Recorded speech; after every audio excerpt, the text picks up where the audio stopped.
बिस्मिल्लाहिर्रहमानिर्रहीम। अस्सलाम वालेकुम दोस्तों। अवाम का नुमाइंदा आज एक ISI के नौजवान की कहानी लेकर हाजिर है, जिसे सुनकर आपका सर फख्र से बुलंद हो जाएगा। इससे पहले कि हम अपनी कहानी की तरफ चलें, अगर आप हमारे चैनल पर नए हैं तो आपसे गुजारिश है कि हमारे चैनल को सब्सक्राइब कर लें और अपने दोस्तों को भी इस चैनल पर दावत दें। शुक्रिया। जी दोस्तों, चलते हैं अपनी वीडियो की तरफ और सुनते हैं एक ISI एजेंट की आप बीती।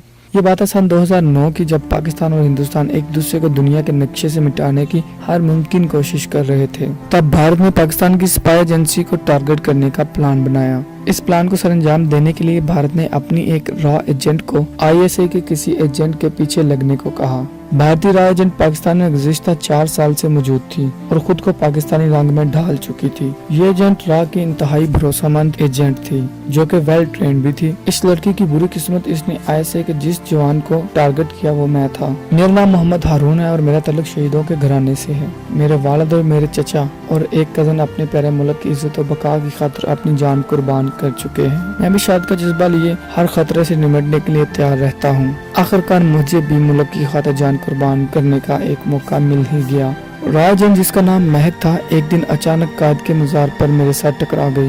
महक बोली, ओह सॉरी, मैं अपनी दोस्तों के साथ घूमने आई हूँ, पता नहीं वो कहाँ गुम हो गई हैं, बस उनको देखते देखते आपसे टकरा गई। मैं बोला, इट्स ओके मैम, आप जा सकती हैं। महक बोली, व्हाट? हैरान कुन लहजे में, कोई भी लड़का इतना खड़ूस कैसे हो सकता है? मैं परेशान हालत में, मैडम मैंने आपको क्या कह दिया जो आप इस तरह बात कर रही हैं? खैर, फिर भी अगर कुछ बुरा लगा हो तो सॉरी। महक, क्या सॉरी? खुद को आप समझते क्या हो? मैं, नहीं मैडम, ऐसी कोई बात नहीं है। रियली सॉरी, प्लीज गुस्सा जाने दें।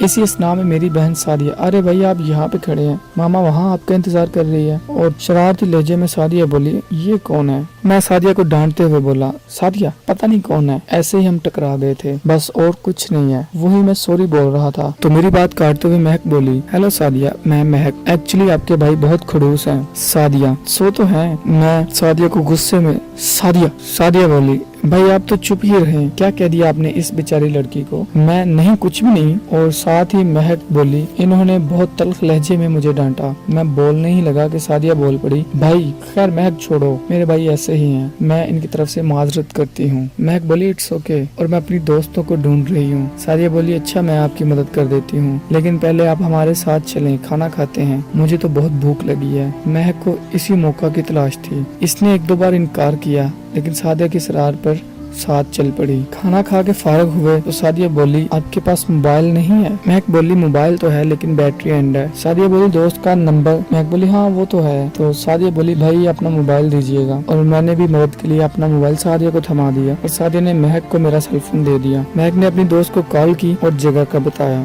थोड़ी देर में उसकी दोस्तें भी वहाँ आ गयी और उसे साथ लेकर चली गयी। कुछ देर घूमने के बाद हम भी घर आ गए और एक अनजान नंबर से मुझे कॉल आ गई। मैंने वो कॉल रिसीव की तो महक बोली, खड़ूस ये मैं हूँ, सादिया को मोबाइल देना मैंने शुक्रिया कहना है। मैंने मोबाइल सादिया को दे दिया। उनकी बात हुई और ये सिलसिला आहिस्ता आहिस्ता आम हो गया। सादिया और महक दोनों अच्छी दोस्त बन गई और अक्सर मोबाइल पर बात होने लगी। इसी तरह महक ने कभी कभार कॉल करनी और सादिया ने मौजूद ना होना तो मुझसे भी बात हो जानी। ये बातें का प्यार में बदल गयी, पता ही नहीं चला। कुछ ही महीनों में महक मेरे दिल के बहुत करीब आ गई। हमारी बात प्यार से आगे बढ़कर शादी तक जा पहुँची और एक दिन हमारी बटालियन को खबरदार किया गया। खुफिया जराये के मुताबिक हमारी बटालियन के किसी मेंबर के पीछे एक इंडियन रॉ एजेंट लग गई थी, जिसकी वजह से हम सबको अपनी जिंदगी में आने वाली तमाम तर नई औरतों के बारे में मुकम्मल हकायक जानने के लिए कहा गया। मैं महक के प्यार में अंधा हो चुका था कि मैंने महक के बारे में जानने की कोशिश ही नहीं की। कुछ माह गुजर जाने के बाद मुझे हेडक्वार्टर बुलाया गया और तमाम तर हकायक मेरे सामने खोल के रख दिए गए और ये सब बातें सुनकर मैं हक्का बक्का रह गया। वो पहला दिन था जब मुझे मालूम हुआ ये सब बातें मेरे घर से ही हेडक्वार्टर तक पहुंची हैं और किस तरह मैं इंडियन रॉ एजेंट के हाथों बेवकूफ बन गया। मेरी खबरें देने वाले का नाम मुझसे छुपाया गया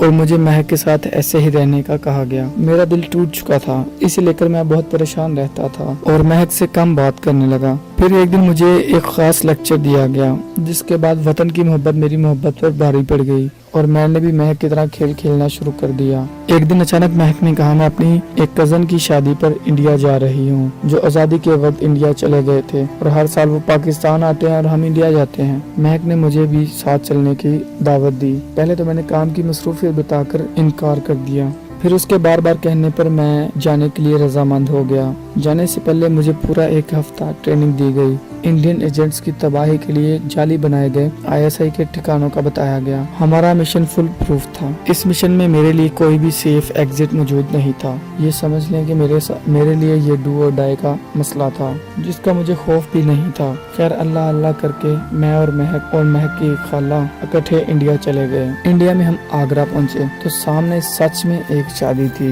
मेरी नजरों में महक ना गिरे और महक वापस पाकिस्तान आ सके, इसलिए ये सारा ड्रामा रचाया गया था। शादी मुकम्मल हुई और हम पाकिस्तान वापसी के लिए निकले। मैं बहुत परेशान हो गया। इस बार भी शहादत मेरे नसीब में नहीं है। अभी मैं ये सोच ही रहा था कि कुछ गुंडे आ गए और वो मुझे साथ उठा के ले गए और इस खबर को आग की तरह फैला दिया गया कि पाकिस्तान से आए 3 मेहमानों में से एक खाई में गिरकर जान बहक हो गया और महक और उसकी खाला वापस पाकिस्तान पहुंच गए। हमारे घर में सफ़े मातम बिछ गया, जबकि मैं जिंदा था। इधर मुझे रॉ एजेंट्स की जानब से टॉर्चर किया जाने लगा। सबसे पहले मेरे हाथों पर कील लगाए गए, फिर एक एक करके मेरी उंगलियों के नाखून खींचे गए, फिर मूंछों के बाल प्लास के साथ खींच। ये सिलसिला चलता रहा। कभी करंट लगा दिया जाता, कभी रॉड गर्म करके मेरे जिस्म पर लगाया जाता। जब ये सारे हथकंडे मुझ पर ना चले तो उन्होंने एक एक करके मेरी उंगलियां काटनी शुरू कर दी और इस तरह मेरी हिम्मत जवाब दे गई। मैंने रॉ एजेंट्स को तमाम तर तफसीलात बता दी। फिर मुझे एक खुफिया घर में शिफ्ट कर दिया गया और हमारे खुफिया अड्डों पर एक साथ हमले का मंसूबा बनने लगा। सब कुछ तरतीब देने में 2 माह से ज्यादा का वक्त लग गया। इधर मेरी हालत में कुछ बेहतरी आ गई और उधर पाकिस्तान में हमले की खबर पहुंचा दी गई और साथ ही मेरी लोकेशन भी शेयर कर दी गई। इधर इंडिया में मौजूद हमारे ISI एजेंट को मुझे बाजियाब करवाकर पाकिस्तान रवाना करने का टारगेट दिया गया और वक्त एक ही रखा गया। उधर 300 से ज्यादा रॉ एजेंट्स ने हमारे खुफिया ठिकानों पर धावा बोल दिया। इधर हमारे एजेंट्स मुझे छुड़वाने में कामयाब हो गए, मगर बॉर्डर क्रॉस न करवा सके।